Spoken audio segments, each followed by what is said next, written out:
Live from downtown Detroit, Local 4 News at 5 starts now. It's a great Detroit tradition, the unofficial start of spring for a lot of us. The Tigers take the field at Comerica Park on opening day. Now to Sky 4 and live pictures over Comerica Park in downtown Detroit.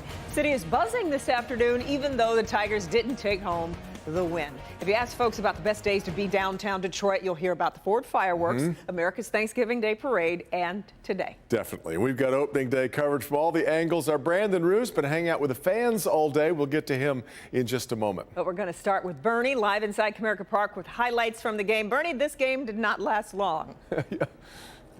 No, you know what? It's unbelievable. 2 hours, 32 minutes. That was the pitch clock was working well here. There's no question about that. And the Tigers started well, but then kind of tailed off late in the game. Not much of a finish at Comerica here. Season opener, Red Sox win it 6-3. Tigers fall to 2-5 on the season. We've got highlights.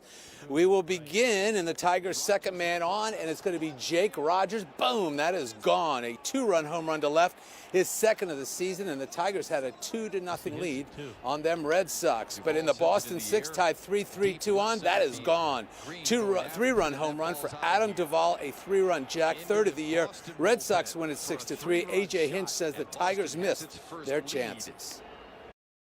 I don't think there's a game I've ever managed if you leave runners on that makes it feel okay. So, but yeah, I mean, obviously we had our opportunities.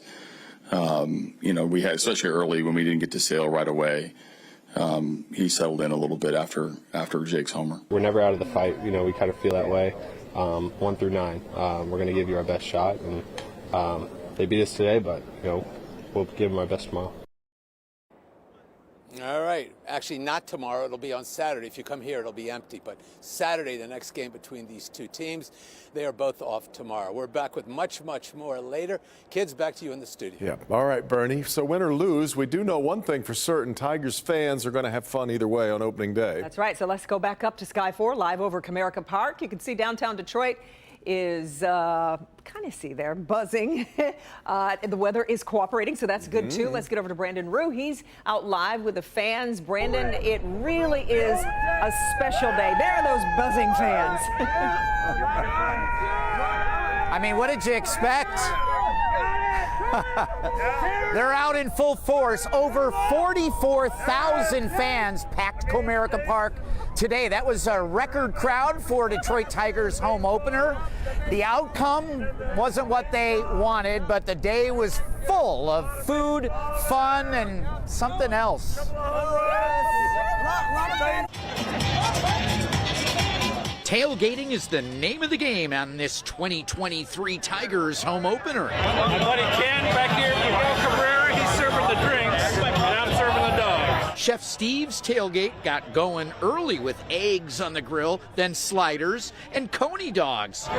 Delish. Yeah! And perfectly messy. I love Biggie. I love the Tigers. Perhaps you've heard of 80 for Brady. This quartet is 70 for Cabrera. And we got to work at Red Wings tonight as soon as this is all over with. We go to Red Wings and work. We volunteer. We're here to see Miggy. We're here to see the Tigers. I mean, opening day is such a special day, and I mean, we're going to win today. Miggy's going to hit a home run today. A Detroit Tigers home opener is about creating tradition and memories. Whether you're from Commerce, Canton, or we're Canadian. Terry Lawrence has 3 generations of Tigers fans. Miggy! With his son and grandson representing. Go Tigers, go. Supposed to be in school today? No. School time. Opening day. I thought we'd be 0-6, so 2-4. We're living with that.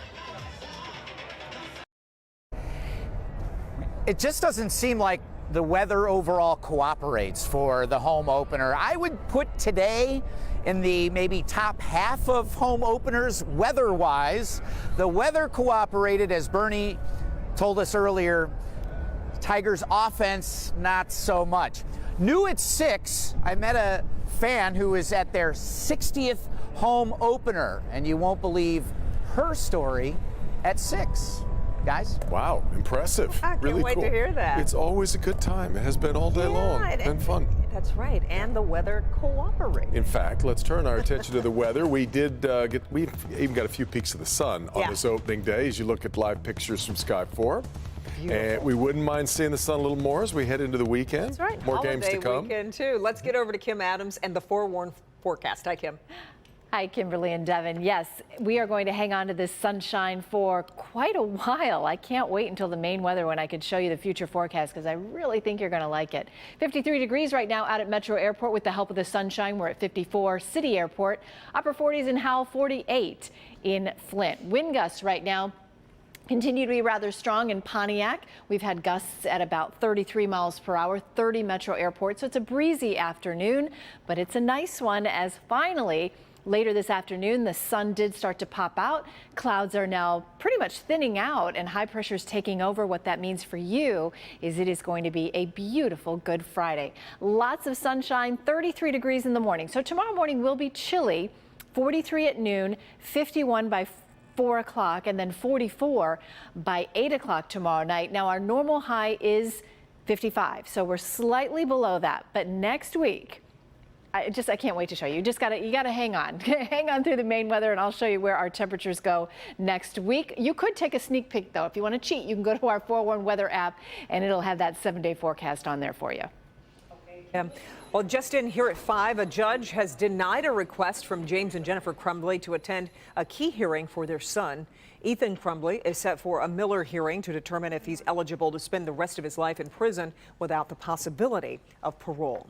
We are getting our first look at the man charged with a sexual assault of 2 women, including an 80-year-old woman on Detroit's west side. 28-year-old Kenneth Dwight Davis faces multiple charges in connection to the 2 attacks that really put the entire community on edge. Sean Lay is live in a Detroit neighborhood tonight. It really was a huge effort to help catch this guy. It was, and he was in court today for the very first time. I'll take you to court. What happened there was very important, but Kimberly, as you mentioned, and walk with me here, what happened in Detroit neighborhoods, what before this arrest was critical to stopping these attacks. We're talking about Detroit police getting the word out about 2 attacks of 2 elderly women out to Detroit neighbors so they can understand what was happening, that there was a predator on the loose. And then when they identified him, they were able to get his name and picture out quickly, and neighbors in Detroit neighborhoods were able to share that information, stay alert, and also be on the lookout for this person. Now, let's take you inside court today, because all the community efforts we're talking about was a very powerful combination leading up to this. Kenneth Dwight Davis in court this afternoon. He's 28 years old. Here are the charges: first-degree criminal sexual conduct, 1 count of first-degree home invasion, and another case, third-degree criminal sexual conduct, force, coercion, and more. Here's what happened. The victims, March 26th, an 80-year-old woman. Police say Davis broke into her home, and then a 64-year-old woman, police say he sexually assaulted her April 3rd. Stopping a predator on the streets was urgent. Chief White, you see here, and officers taking the word about the attacks door-to-door in neighborhoods, then identifying Davis and arresting him just about 3 hours after making his face public. So an important combination here to stopping these attacks between working with the community. Let's also talk about, again, what happened in court. The assistant county prosecutor arguing for no bond for Davis at all. Here's her argument. What's your full name, sir? Dwight Davis Jr. Thank you, Mr. Davis. I'm Magistrate Judge Vassar. Not only do you have 2 criminal matters, you have a misdemeanor matter. Counsel Farage, are you representing Mr. Davis on the misdemeanor matter? Traffic. Your Honor.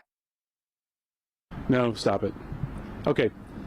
All right, back here live. Bottom line here, the magistrate you heard there speaking, holding Davis now without bond, even though a court-appointed attorney was arguing that he should either get an OR or RO bond and be released, or released into a mental facility, guys. A lot of happening today with this case. Indeed. Sean, what else did we learn about Davis in court today?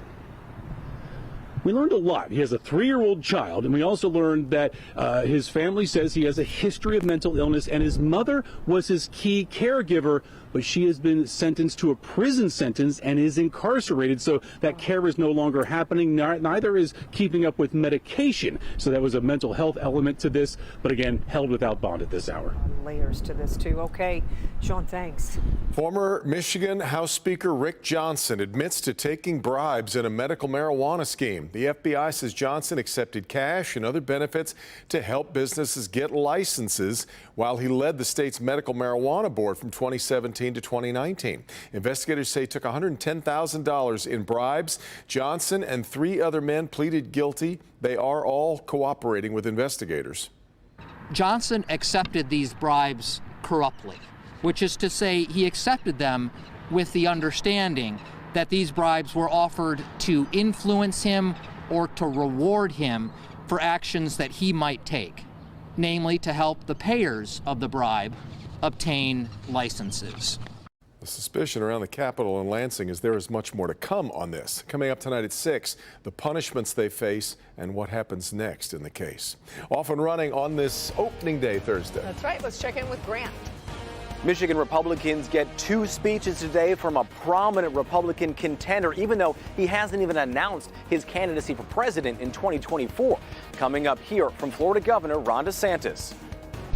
A neighborhood is shaken to its core after a home explosion happens just suddenly in the middle of the night. Coming up, we're getting an update on the investigation, as well as what neighbors have to say about all of this taking place. Victor, also, we have loved seeing all the photos you've been posting to My Picks in honor of this opening day. This is Courtney Sanders hanging out with her students from the Essential Skills Transition Program. So keep sending them in, and to find out how, just log on to clickondetroit.com or our Click On app. Back with more in a minute.